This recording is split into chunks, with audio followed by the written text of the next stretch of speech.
যে 0.025 গুণন 0.02, ঠিক আছে।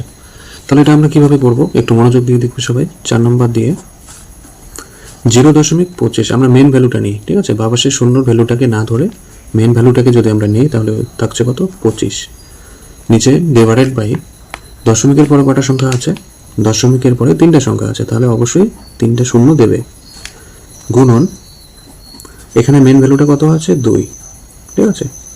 তাহলে দশমিকের পরে কটা সংখ্যা আছে, দশমিকের পরে দুটো সংখ্যা, তাহলে দুটো শূন্য থাকবে, ঠিক আছে। এখন আমরা কাটাকাটি না করে এটাকে সোজাসুজি সমাধান করব, ঠিক আছে। তাহলে 25 দুগুণে 50 বাই এখানে এককে 1, আর এখানে কটা শূন্য আছে 3টা, এখানে 3টে শূন্য দিয়ে দাও, 1 2 3, আর এখানে কটা শূন্য আছে 2টা, ঠিক আছে। তোমরা এখানে দুটো শূন্য দিয়ে দাও, হলো।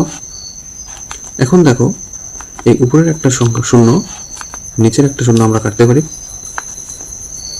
এখন দেখো এই 5টা আমরা এইভাবে লিখতে পারি এখানে, তারপরে কটা সংখ্যা শূন্য আছে 1 2 3, আমরা প্রথমে এই 3টে শূন্য এখানে বসিয়ে দেব, দিলাম। এখন দেখো এখানে 10 আছে, ঠিক আছে। এই দশমিকের 10-এর বদলে আমরা এখানে একটা দশমিক দিতে পারি, কারণ আমরা জানি দশমিকের ভ্যালু 10, তাই তো।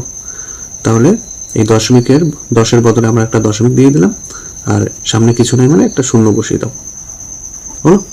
এটাই উত্তর।